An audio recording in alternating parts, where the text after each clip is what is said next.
ونعوذ بالله من شرور أنفسنا ومن سيئات أعمالنا من يهده الله فلا مضل له ومن يضلل فلا هادي له أشهد أن لا إله إلا الله وحده لا شريك له وأشهد أن محمدا عبده ورسوله وبعد.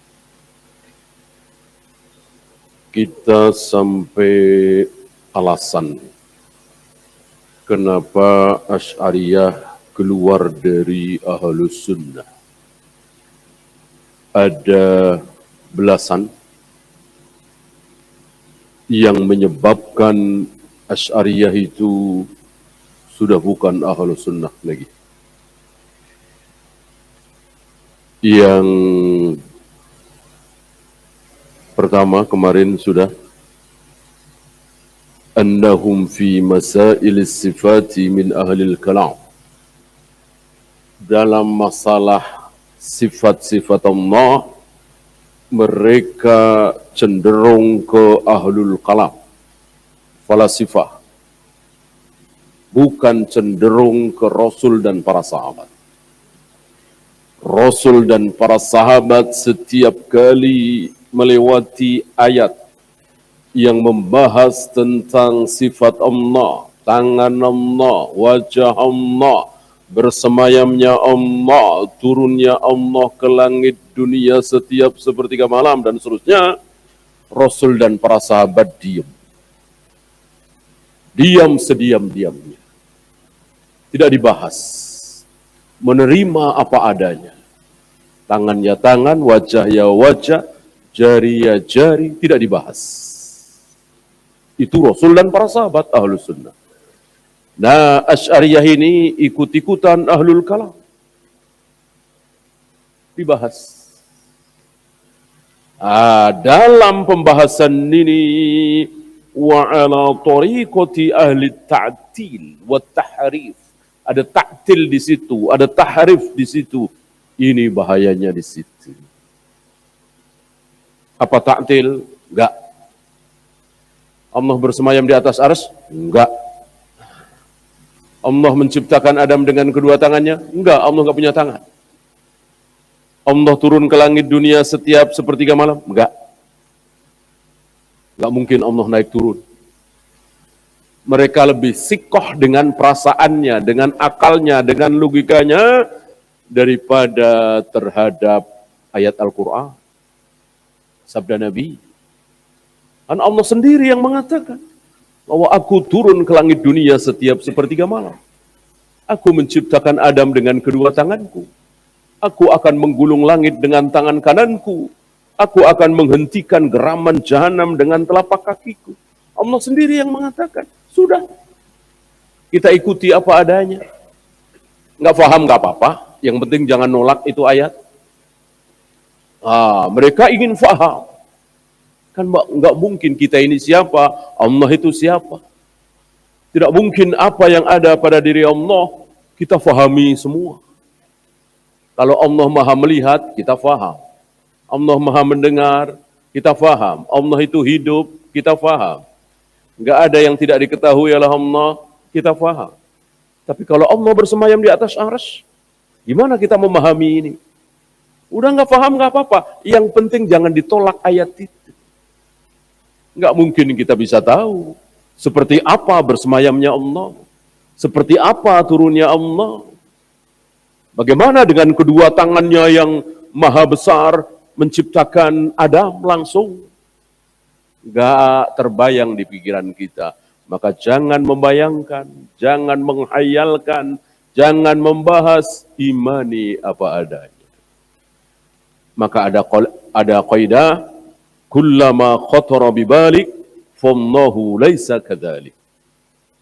Setiap kali terbayang dalam benakmu, dalam pikiranmu, dalam angan-anganmu, Allah itu begini, Allah itu begini, Allah itu begini. Kita menghayal, maka pasti salah. Nggak mungkin benar. Yang membayangkan itu 1000 triliun manusia dengan bayangan yang berbeda-beda, nggak mungkin satupun ada yang benar. Maka ketika kelak kaum muslimin, orang-orang yang beriman melihat wajah Allah, terkagum-kagum apa tidak? Terkagum-kagum. Kalau bayangan mereka ada yang benar, tentu ada yang tidak terkagum. Oh, ternyata seperti yang saya bayangkan. Enggak ada yang begitu. Jangankan wajah Allah yang bukan makhluk. Yang makhluk saja ada makhluk yang apapun yang kita bayangkan nggak mungkin benar, padahal dia makhluk. Apa? Surga. Maka sifat surga dinyatakan oleh Nabi alaihi salatu wassalam sebagai ma'ainun ra'at. Belum pernah terlihat oleh mata siapapun. Belum pernah terdengar oleh telinga siapapun. Jadi kemerduan bunyi-bunyian surga, nyanyian surga, belum pernah ada yang mendengar suara semerdu itu, seindah itu. Belum pernah terlihat, belum pernah terdengar. Satu lagi, wala khatara ala qalbi bashar. Belum pernah terbayangkan di hati siapapun. Jadi membayangkan saja nggak sanggup. Padahal berhayal sulit apa gampang? Gampang sekali namanya berhayal. Berhayal sangat mudah. Tapi menghayalkan kenikmatan surga nggak sanggup. Apa yang kita hayalkan sekarang tentang surga, saat kita masuk ke surga nanti insya Allah nggak bisa. Ternyata yang aku hayalkan dulu nggak ada apa-apanya. Ternyata yang aku bayangkan dulu tentang surga nggak ada apa-apanya. Padahal berhayal saja tidak sanggup. Kayak apa kenikmatan surga? Bagaimana kenikmatan yang segitu dahsyat kita lupakan hanya gara-gara bangkai kambing. Rugi sekali. Hanya gara-gara sampah. Hanya gara-gara sesuatu yang mal'un, terkutuk, terlaknat. Apa? Sampah, bangkai kambing, terkutuk, terlaknat. Apa? Dunia yang sedang kita hadapi, yang di dalamnya ada uang entah berapa miliar, berapa triliun, ada wanita cantik, ada pangkat, jabatan, kedudukan yang dibikin rebutan oleh manusia. Itu semua adalah bangkai kambing, terlaknat, sampah. Jika dibandingkan dengan surga.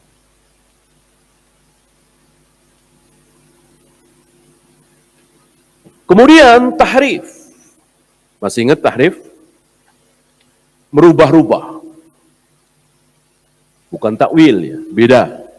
Kemarin sudah kita bahas, takwil ada yang benar, ada yang baik.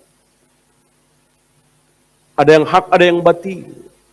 Kalau seluruh takwil itu batil, tidak mungkin Nabi Yusuf mengatakan hadza ta'wilu ru'yaya min qabl. Dan ucapan Nabi Yusuf ini diabadikan oleh Allah dalam surat Yusuf. Saat ayah ibu beliau, berikut 11 saudara beliau, abang-abang beliau, sujud kepada beliau.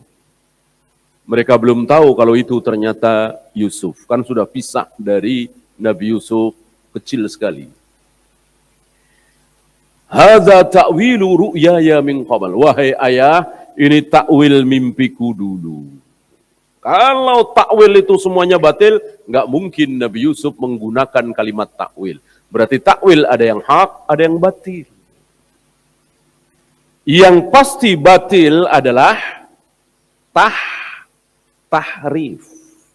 Kalau tahrif itu pasti batil. Apa tahrif? Merubah-rubah. Allah turun ke langit dunia? Iya. Tapi yang turun rahmatnya. Dirubah kan? Dirubah kan? Hadisnya jelas, yanzilullah, Allah turun. Dirubah, tangan rahmat Allah turun. Itu tahrif. Allah menciptakan Adam dengan kedua tangannya, tangan Allah. Apa yang dimaksud dengan tangan Allah? Rasul dan para sahabat tidak membahas. Artinya tangannya tangan. Ditahrif oleh mereka. Yang dimaksud tangan adalah kekuasaan. Tangan Allah maksudnya kekuasaan Allah. Mereka nggak tega, yang pernah saya dengar ya. Kami nggak tega, kami nggak sampai hati, kami nggak terima secara fitrah Tuhan kok punya tangan, punya betis, punya jari, ya. Jadi pakai perasaan. Beda dengan Rasul dan para sahabat, pakai apa? Pakai dalil. Kan yang bilang kedua tanganku, jariku, aku bolak-balikkan hati manusia dengan kedua jariku. Allah yang mengatakan. Ahlus sunnah pakai dalil. Mereka pakai perasaan, pakai logika. Lebih sikoh dengan akal logika perasaan mereka daripada terhadap dalil. Masuk dalil dimentahkan oleh perasaan. Itulah Asy'ariyah. Kemudian, beliau tidak menyebutkan semua di sini. Kata beliau kemarin ada 16 ya.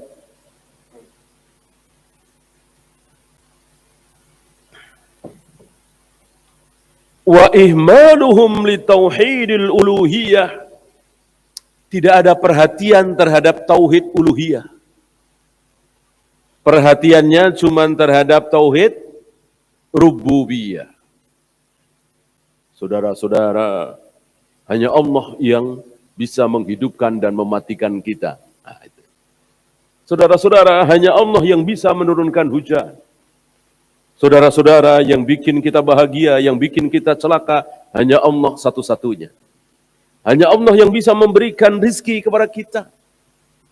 Hanya Allah yang mengatur jagat raya alam semesta. Itu sekitar itu. Tentu ini tidak salah. Itu benar sekali, itu tauhid. Tapi tauhid rububiyah. Jarang sekali mereka mengatakan hanya Allah satu-satunya yang kita seru. Bahkan sebagian mereka menolak. Orang mereka menyuruh yang lain. Ya Rasulullah, ya Syekh Abdul Qadir Jailani, ya Husain, bahkan orang Rafidah ya. Ya fulan yang sudah mati diseru.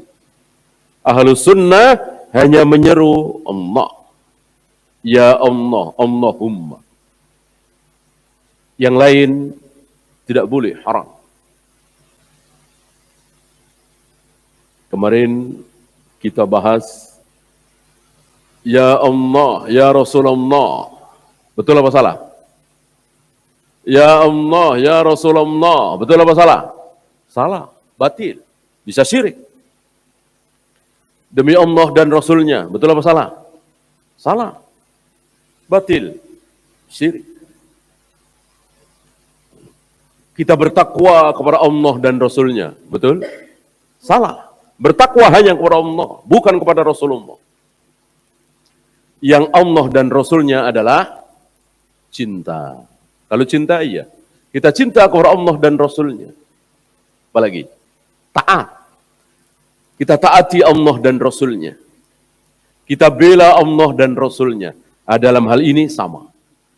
Nggak ada nomor satu, nggak ada nomor dua. Yang kita bela nomor satu Allah, nomor dua Rasulullah. Keliru.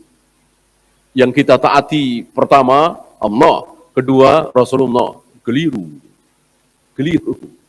Seolah Allah dan Rasulnya itu bisa bertentangan. Kalau orang tua, iya. Yang kita taati pertama Allah dan Rasulnya. Nomor dua, orang tua. Karena berapa banyak orang tua menyuruh kita berbuat maksiat. Kalau Rasul nggak mungkin. Rasul menyuruh kita berbuat maksiat, tidak mungkin. Kan perintah Allah pasti lewat Lewat Rasulullah SAW. Mana ada perintah Allah langsung? Mana? Coba. Allah langsung berfirman kepada para sahabat. Para sahabat semuanya mendengar firman Allah, ada? Enggak ada. Semuanya lewat lisan Nabi SAW. Dari mulai Al-Fatihah, Al-Baqarah, Ali Imran, An-Nisa, Al-Ma'idah, sampai terakhir An-Nas, para sahabat mendengar dari lisan Nabi SAW. Maka enggak ada Allah nomor satu, Rasul nomor dua, enggak ada. Allah dan Rasulnya nomor satu dalam masalah ajaran, masalah ketaatan. Baru nomor dua orang tua, karena bisa bertentangan antara perintah Allah dan Rasulnya dengan perintah orang tua. Adapun perintah Allah dan Rasulnya kok bertentangan? Enggak mungkin. Enggak mungkin. Kan ada beberapa hal yang mustahil. Ada beberapa hal yang tidak mungkin. Satu, masih ingat? Apa? Ayat bertentangan dengan ayat. Ayat bertentangan dengan ayat. Gak mungkin selama-lamanya. Seandainya antum nemuin, jangan ayat itu yang dibahas, yang ditinjau. Tapi otak antum, akal antum yang ditinjau. Gak beres berarti. Karena gak mungkin ada ayat bertentangan dengan ayat. Ya. Maka banyak ulama yang mendapatkan dua ayat, dua dalil seolah bertentangan, maka mereka tawakuf, diam. Dan mohon pemahaman kepada Allah. Pasti otak kami yang salah. Lau kana min indi ghairillah lawajadu fihi ikhtilafan katsira. Seandainya Al-Quran itu bukan dari Allah, pasti di dalamnya akan terdapat perselisihan yang banyak. Karena dari Allah nggak ada perselisihan. Nggak mungkin ada ayat bertentangan dengan ayat. Yang kedua, tidak mungkin ayat bertentangan dengan hadis. Dua-duanya dari Allah. Dua-duanya wahyu. Dua-duanya pasti benar. Hadis sahih ya. Perbedaannya cuman masalah redaksi. Cuman masalah kalimat. Isinya sama persis. Kemudian yang ketiga, tidak mungkin bertentangan antara hadis dengan hadis. Oh, ini banyak kasus. Banyak para ulama yang tadi tawakuf atau saling bertanya. Di sini kami lihat bertentangan dengan hadis ini, padahal kan tidak mungkin. Maka mereka bertanya kepada gurunya, bertanya kepada sesama mereka, dan akhirnya saling memberitahu. Yang terakhir, tidak mungkin ada ayat atau hadis bertentangan dengan ilmu pengetahuan. Karena ilmu pengetahuan adalah sunnatullah. Ilmu pengetahuan itu yang menciptakan Allah. Air dalam suhu sekian menguap. Air dalam suhu sekian membeku. Ini ilmu pengetahuan. Ciptaan Allah. Ya. Bukan teori. Manusia itu dulunya kera, katanya. Ini ilmu pengetahuan apa teori? Teori ini. Teori sesat dan menyesatkan. Itu bukan ilmu pengetahuan. Ilmu pengetahuan itu sudah ketemu. Dan sudah dibuktikan. Dan itulah. Ya. Kenapa ada plus, ada min, kenapa ada aliran listrik, kenapa, semuanya Allah yang menciptakan. Manusia menemukannya dan atas hidayah Allah tentunya. Antum pikir yang ngasih hidayah kepada siapa misalnya? James Watt misalnya, menemukan mesin uap. Yang ngasih hidayah itu siapa antum pikir? Allah Rabbul Alamin. Ya. Dulu kalau tidak salah kita pernah bahas 5 macam hidayah. Ada hidayatul bayan yang sering kita bahas, ada hidayatul taufik, Ada hidayatul am, ada hidayah ke surga. Ada satu lagi, ini hidayatul khas. Allah berikan hidayah kepada orang-orang tertentu, biasanya karena dia berpikir, mempelajari sesuatu, Allah kasih hidayah, Allah kasih istilah kita hadiah lah ya, menemukan sesuatu. Siapa yang ngasih? Allah. Dan dalam hal ini Allah tidak pilih kasih, mau kafir, mau muslim, mau beriman, mau musyrik, mau sunnah, mau bid'ah, terserah Allah. Kalau dia berusaha sekuat tenaga dan terus berpikir, Allah kasih. Menemukan sesuatu, kan luar biasa. Penemuan demi penemuan itu ada kan, di dunia kedokteran misalnya, di dunia pesawat misalnya, di dunia bangunan misalnya. Ya kan?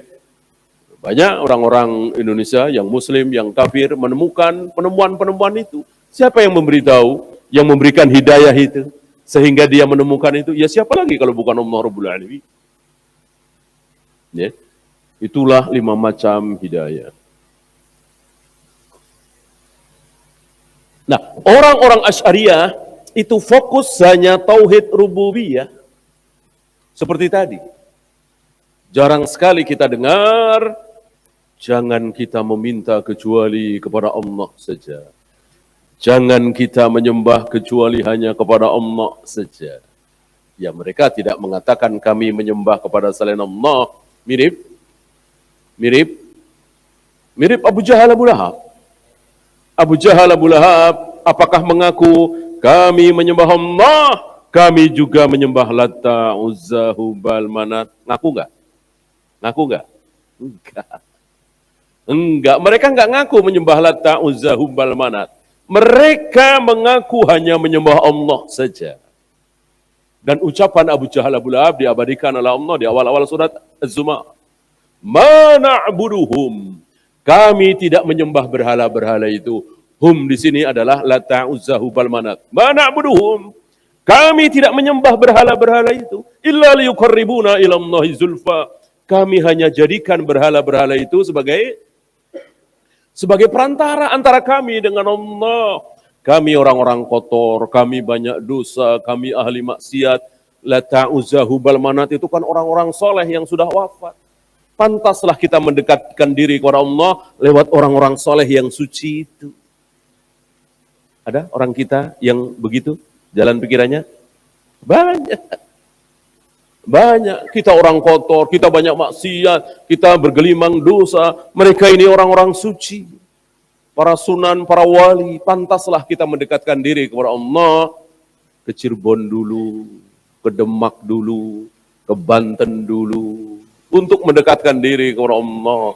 Nah, mirip kelakuan Abu Jahal Abu Lahab. Illa liyuqarribuna ila Allahi zulfa. Kami jadikan Latta, Uzza, Hubal, Manat itu sebagai perantara antara diri kami dengan Allah. Kami tidak menyembah mereka, yang kami sembah satu-satunya Allah. Padahal di mata Allah mereka menyembah itu. Allah tidak mau disembah dengan cara seperti itu. Allah nggak mau. Allah maunya menyembah yang langsung, nggak boleh pakai perantara-perantara seperti itu.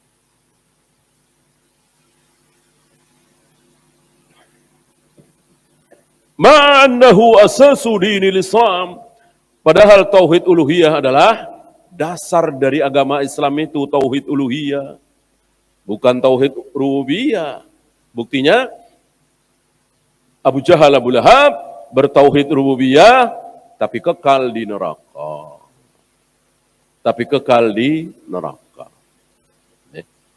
Abu Jahal Abu Lahab meyakini bahwa yang menurunkan hujan satu-satunya, yang menghidupkan, yang mematikan, yang memberikan rizki, siapa?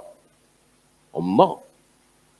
Wala in sa'altahum man khalaqas samawati wal ard la yaquluna Allah. Muhammad, jika engkau tanyakan kepada mereka, maksudnya Abu Jahal Abu Lahab dan teman-temannya, siapa yang menciptakan langit? Siapa yang menciptakan bumi?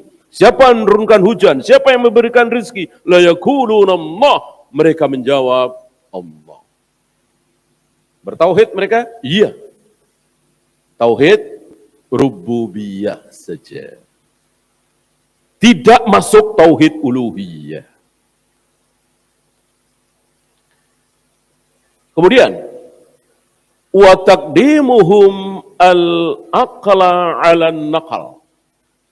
Mendahulukan akal daripada nakal, daripada dalil. Salah satu kelakuan Asy'ariyah yang menyebabkan mereka keluar dari Ahlus Sunnah, mereka mendahulukan akal daripada dalil. Contohnya tadi, akal mereka nggak terima kalau Allah itu naik turun. Gitu. Padahal dalil jelas, yanzilullah ila sama'id dunya thulutsal lail. Allah turun ke langit dunia setiap sepertiga malam. Itu sabda Nabi alaihi salatu wassalam. Berani-beraninya sabda Nabi ini ditolak dengan akal mereka. Kalau Allah turun ke langit dunia, berarti Allah sibuk naik turun. Karena sepertiga malam itu ada di mana-mana. Seperti hari ini misalnya, kita tidak sedang sepertiga malam. Adakah satu negeri sekarang ini yang sedang sepertiga malam? Ada. Berarti Allah sedang turun di sana? Iya kan? Berarti turun juga dong. Nanti ada lagi, nanti ada lagi, nanti ada lagi. Ini luar biasa. Seolah Nabi itu orang bodoh, kata mereka. Kan Nabi yang mengatakan, Allah turun ke langit dunia setiap sepertiga malam. Berarti Nabi bodoh dong. Nabi nggak tahu kalau sepertiga malam itu ternyata ada di mana-mana. Innalillah. Ya, tentu kita tidak berani menuduh beliau seperti itu. Beliau tahu, beliau cerdas. Beliau lebih pintar dari siapapun dan beliau mengatakan Allah turun ke langit dunia setiap sepertiga malam. Sudah kita ikuti apa adanya. Inilah Ahlus Sunnah.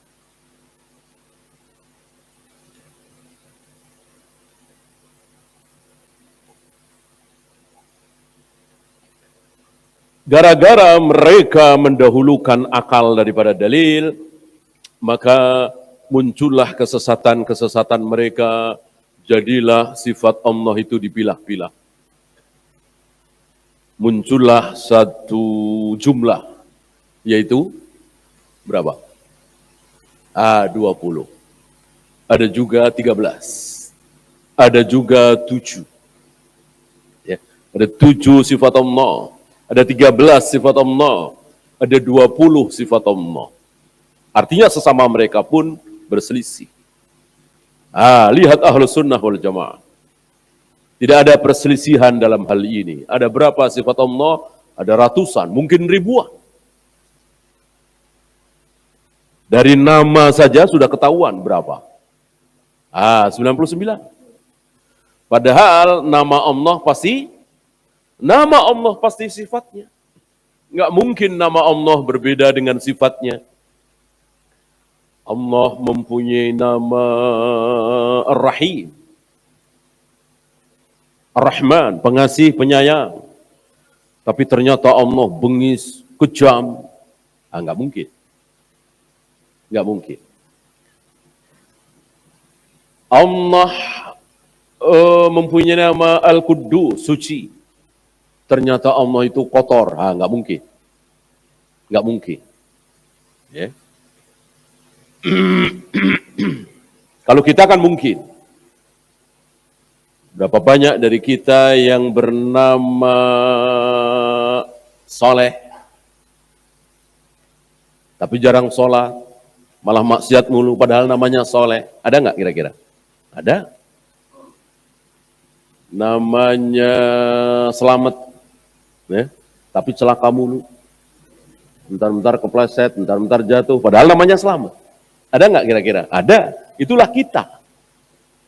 Allah nggak mungkin.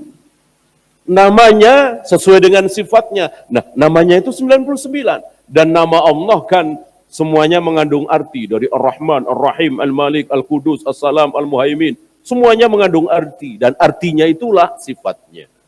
Beda dengan nama manusia, nggak ada artinya. Adam, artinya apa? Idris, Nuh, Hud, Ibrahim, Ismail, artinya apa? Nggak ada artinya. Nama manusia memang nggak ada artinya. Abu Bakar, Umar, Utsman, artinya apa?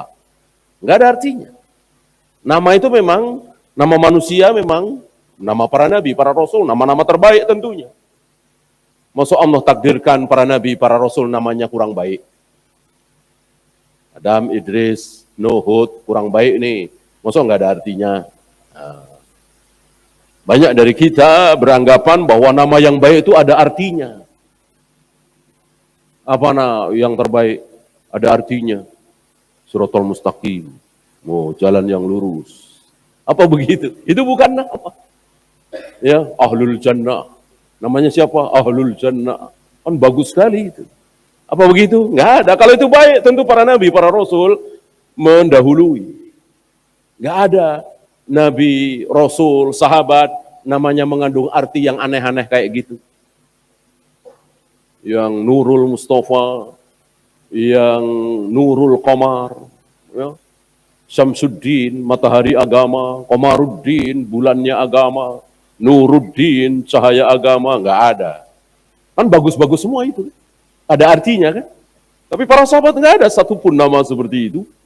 Para nabi, para rasul enggak ada. Ya. Bukan nama Islami berarti. Qamaruddin, Syamsuddin, Zainuddin, ya. Syihabuddin. Enggak ada satupun nabi, satupun rasul yang namanya seperti itu. Nah, tahulah kita dari sini bahwa nama itu enggak perlu ada arti. Justru disunahkan bagi kita untuk mengambil nama para nabi, para rasul. Maka antum memberi nama anak, cucu, cicit, nggak usah ngarang, ambil aja. Adam misalnya, Idris misalnya, Hud misalnya, Nuh misalnya, ya, Ibrahim, Ismail, atau Umar, Abu Bakar, Utsman, ya, Zubair. Banyak sekali kan, ratusan. Ambil salah satu. Dan cukup satu. Cukup satu.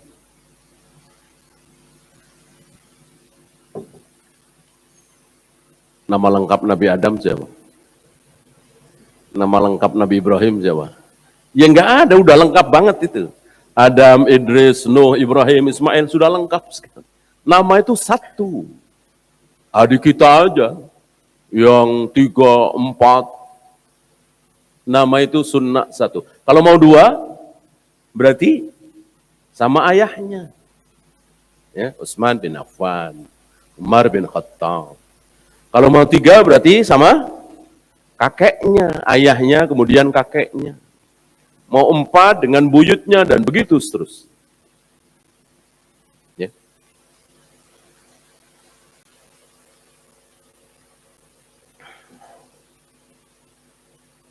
Kemudian waradduhum li ahaditsil ahad fil aqidah. Menolak hadis ahad dalam masalah akidah. Menolak hadis ahad dalam masalah akidah. Ahlu sunnah nggak ada seperti itu. Dari Bukhari, Muslim, Abu Daud, Nasai, Tirmidzi, sampai Imam Ahmad, sampai Imam Syafi'i, sampai Imam Malik, nggak ada satupun yang menolak hadis ahad. Karena ini masalah akidah. Ini kaidah yang baru dan kaidah batin. Bahwa hadis itu ada ahad, ada mutawatir, betul. Betul sekali. Tapi bukan berarti kalau ahad pasti dhaif, tolak. Enggak. Kalau mutawatir pasti sahih, betul. Ya. Untuk menunjukkan saja. Ya. Bukan kemudian untuk ditolak. Sepertinya belum lama kita bahas kerancuan mereka dalam hal ini. Jadi mereka mau terima hadis ahad. Hadis ahad itu hadis yang tidak mutawatir. Kalau masalah akidah, ini kan bukan main-main, masalah besar. Maka harus diriwayatkan oleh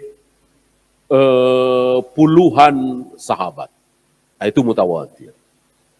Kalau ya belasan bolehlah. Kalau cuman 7, 8 sahabat, mereka enggak terima. Ya, walaupun itu ahad tertinggi. Kan ahad ada 3 ya. Ada masyhur, ada aziz, ada gharib. Gharib yang terendah. Diriwayatkan oleh 1 atau 2 sahabat saja. Mereka kira ketika Nabi ngobrol berdua dengan Abu Bakar, ngobrol berdua dengan Aisyah, nggak boleh ngobrolin masalah akidah. Karena kan sia-sia. Nanti Aisyah menyampaikan, Abu Bakar menyampaikan, ditolak dong, kan sendirian. Tentu kaidah yang buruk sekali. Berapa banyak Nabi berbicara tentang akidah, tentang tauhid, tentang Allah, cuman berdua. Dengan Abu Bakar misalnya, bolehkah Abu Bakar menyampaikan? Ya boleh. Yang penting sahih sanadnya. Ya. Nah, kerancuan mereka ini dalam masalah doa sebelum salam. Kan mereka mengatakan boleh hadis ahad asal dalam masalah fikih. Doa-doa, tata cara wudhu, tayamum, yang membatalkan wudhu, bagaimana cara mandi junub. Itu kan masalah fikih, bukan akidah. Bolehlah hadis ahad. Ya. Sementara ada hadis ahad yang mengajarkan, Nabi mengajarkan sebelum salam doa berlindung dari 4H. Salah satunya siksa kubur. Siksa kubur. Ya.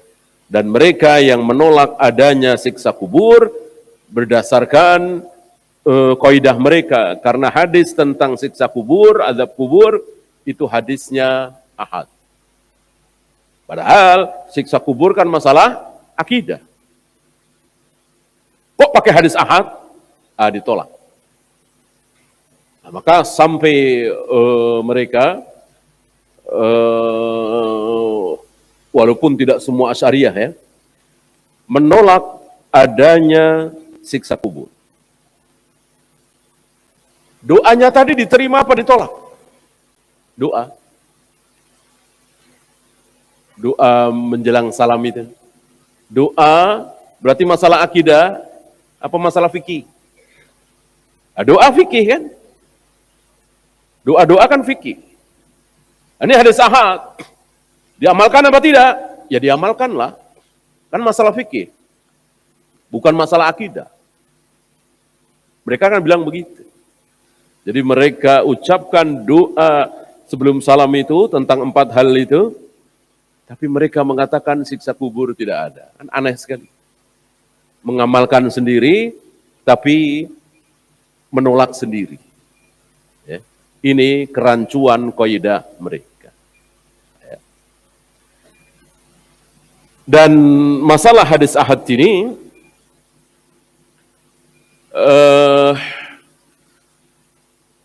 dulu ya, hadis itu hanya dibagi sah apa tidak sah, sahih apa tidak. Sahih diterima, tidak sahih ditolak, selesai. Dulu cuman seperti itu. Ya. Baru belakangan ada Hasan li ghairihi dan seterusnya. Intinya sabda Nabi itu diterima apa ditolak? Diterima kalau sahih, kalau tidak sahih ditolak. Ya. Iya, silakan azan dulu. Sallallahu ala Muhammadin sallallahu alaihi wasallam wa akhiru da'wana alhamdulillahi rabbil